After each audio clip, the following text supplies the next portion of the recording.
അമ്മേ നാരായണ, ദേവി നാരായണ, ലക്ഷ്മി നാരായണ, ഭദ്രേ നാരായണ.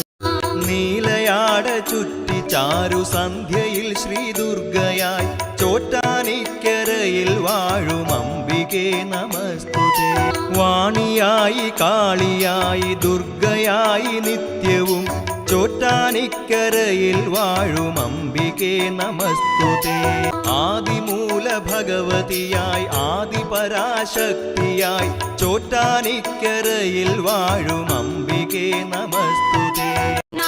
സ്വാമി വില്വമംഗലം പ്രതിഷ്ഠ ചെയ്ത കാളിയായി ചോറ്റാനിക്കരയിൽ വാഴും അംബികേ നമസ്തുതേ. പൂരം നാളെഴുന്നള്ളിപ്പിനു പുരുഷന്മാരും നിരവധി